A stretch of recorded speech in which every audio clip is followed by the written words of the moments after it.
2000ஆவது ஆண்டுலேருந்து 2003 வரைக்கும் கொஞ்ச காலம் ஒரு சூழ்நிலை சந்தர்ப்பமாக ஆட்டோ ஓட்டிகிட்டு இருந்தேன். ஆட்டோவில் பலதரப்பட்ட மக்கள் வருவாங்க, சில முக்கியமான செலிபிரிட்டிகளும் வந்தாங்க. ஒரு முறை எழுத்தாளர் இந்துமதி கேள்விப்பட்டிருப்பீங்க, நிறைய நாவல்லாம் எழுதியிருக்காங்க அந்த காலத்தில். அவங்க ஒரு தடவை வந்தாங்க. அப்புறம் ஒரு முறை பின்னணி பாடகர் பி ஸ்ரீனிவாஸ் வந்தாரு. ரொம்ப வருஷம் ஆயிடுச்சு இல்லையா, 25 வருஷம் ஆயிடுச்சு. ஒரு தடவை ஒரு டைரக்டர் வசந்த் ரிதம்னு ஒரு படம் ரிலீஸ் ஆயிருந்த நேரம் அவரும் வந்தாரு. ஸோ இதெல்லாம் வந்துட்டு ஒரு சுகமான அனுபவங்கள். இப்போ இன்னொரு அனுபவம் ஒன்று சொல்றேன் பாருங்க. ஒரு நாள் மத்தியானம் ஒரு மணி 2 மணி வாக்கில் இருக்கும். நான் இந்த பாண்டி பஜார்ல தான் மேக்சிமம் இருப்பேன். நாகேஷ் தேட்டர் கிட்ட வந்துகிட்டு இருந்தேன். அந்த நாகேஷ் தேட்டர் இப்போ வந்து விஜய மஹாலா மாறிடுச்சு. அந்த இடத்துல வந்துகிட்டு இருக்கும்போது தியேட்டர்ல படம் முடிஞ்சு கூட்டம் நிறைய வந்துகிட்டு இருந்தது.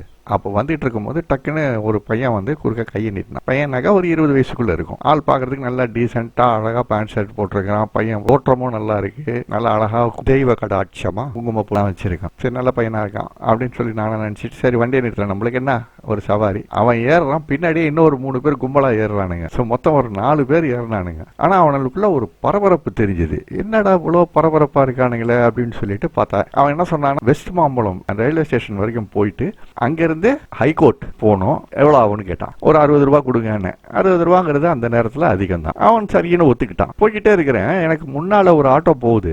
இவன் சொல்றான் பின்னால இருந்துட்டு, அந்த ஆட்டோவை ஃபாலோ பண்ணிப்போ, அந்த ஆட்டோவை ஃபாலோ பண்ணிப்போ அப்படின்னு. என்ன அவ்வளவு பரபரப்பா இருக்கானுங்க. அவன் தான் ஆட்டோ டிரைவர் பேயை கண்டு பயந்து ஓடுற மாதிரி பயங்கர ஸ்பீட்ல போறான். என்னால அவனை பிடிக்கவே முடியல, அவ்வளவு வேகமா போறான். இருந்தாலும் நானும் பின்னால ஃபாலோ பண்ணி வேகமா போறேன். மாம்பழம் ரயில்வே ஸ்டேஷனுடைய தெற்கு பகுதி, அந்த சப்வேல இருந்து தென் பகுதி, அந்த பக்கம் அந்த ரோடு வந்து நல்லா அகலமா இருக்கும். ஆனா எப்பவும் காலியாவே இருக்கும். அந்த ரோட்ல எனக்கு முன்னால போன ஆட்டோ 100-150 அடி தள்ளி நிக்கிறான். அதுல இருந்து ஒரு 4-5 பேர் கடகடன்னு இறங்குறானுங்க. கடைசியா இறங்குறான். உள்ள இருந்து ஒரு 1.5 முழம் நீளத்துக்கு ஒரு பெரிய கத்தி எடுத்து அவன் பேண்ட்டுக்குள்ள சோறுறான். அந்த ஆட்டோ டிரைவர் விட்டா போதுண்டா சாமின்னு காசு கூட வாங்காம ஓடிட்டான்.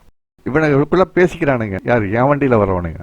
என்னடா இவனுங்க எப்படி பண்ணானுங்க, சரியா பண்ணானுங்களா இல்லையாடா, இது என்ன கூப்பிட்டாரு இல்லையா அந்த அழகா அந்த கண்ணியமான அந்த பையன், அவரு தான் வந்து இதுக்கு டீம் லீடர் போக போக தெரியுது. அந்த கூட அதான் என் வண்டியில உட்காந்து 3 பேர்ல ஒருத்தன் சொல்றான், அந்த பையன் வெட்டினா, ஆனா தலையில தான் வெட்டினா, ஒரே ஒரு வெட்டின உடனே பயந்துட்டான். அவன் பயந்துட்டு ஓடியாந்துட்டான். என்னடா என் மானத்தையே வாங்கிட்டீங்க யாரு டீம் லீடர். இப்ப நான் போய் அவர்கிட்ட சொன்ன, அவர் என்ன சொல்லுவாரோ தெரியல அப்படி இப்படின்னு. எனக்கு உள்ள கூட ஒரு சின்ன குழப்பம். இவனுக்கு இப்படி ஒரு சம்பவத்தை பண்ணிட்டு ஹைகோர்ட்டுக்கு போறேன் நீ சொல்றானுங்க அப்படின்னு. சரி நானும் போறேன். வழி நெடுக்க ஒரே புலம்பல். இடையில 2 அப்பெல்லாம் மொபைல் போன் கிடையாது. மொபைல் போன் வந்து ரொம்ப ரேர். சரி இவன் அங்கங்க இறங்கி பிசிஓல இருந்து போன் பண்ணி யார்கிட்ட பேசுறான். பேசிட்டு திருப்பி வண்டியில வந்து ஏறான். போய் ஒரு மாதிரி ஹைகோர்ட்ல அந்த எஸ்பிளனட் கேட் சைடு இருக்கு தெரியுமா, பிராட்வேயோட எக்ஸ்டென்ஷன் சைடு, அந்த சைட்ல வர்றது ஒரு கேட் இருக்கு. அதை வந்துட்டு ஹைகோர்ட் ஈஸ்ட் கேட்னு அந்த காலத்துல சொல்லுவாங்க. இப்போ அந்த எஸ்பிளனட் கிட்ட வந்துட்டு மெட்ரோ ஸ்டேஷன் கட்டிட்டான். அதனால அந்த கேட் இருக்கிற மாதிரியே தெரியல. அது பக்கத்துல போலீஸ் ஸ்டேஷன் இருக்கும். அதாவது அந்த கேட்ல இருந்து சார் அப்படின்னு கூப்பிட்டாலே ஒரு 10 போலீஸ் ஓடி வர அளவுக்கு அவ்வளவு பக்கத்துல ஒரு போலீஸ் ஸ்டேஷன் கூட இருக்கும். அது பேரு எஸ்பிளனட் போலீஸ் ஸ்டேஷன் தான். சோ அங்க எடுத்துட்டு போய் நான் வண்டியை நிறுத்தின உடனே கொஞ்ச நேரம் இங்க வெயிட் பண்ணு, இந்த வரேன்னு சொல்லிட்டு உள்ள போனானுங்க 4 பேரும். காசு கொடுக்கல. வந்து காசு தரேன்னு சொல்லிட்டு போனான். நானும் உட்காந்துருக்கேன் வரவே இல்லை. கிட்டத்தட்ட ஒரு 20-25 நிமிஷம் கிட்ட இருக்கும். அப்புறமா அங்க இருந்து ஒருத்தன் வந்தான். வந்து 60 ரூபா நான் பேசுன மாதிரி கையில கொடுத்துட்டு போயிட்டான். சோ இது அந்த நடந்த சம்பவம். அது பாருங்க என்ன வேலை செஞ்சாங்க அவங்க, எங்க வந்து அவங்களுடைய வேலையை ப்ராஜெக்டோடைய ரிப்போர்ட் கொடுக்குறாங்கன்னு பாருங்க. இதுதான் நான் இதுல வீடியோல சொல்ல வந்த தகவல். இது ரொம்ப காலமா மனசுக்குள்ளேயே அரிச்சிட்டு இருந்தது. இன்னைக்கு அதை வெளியே சொல்லிட்டேன்.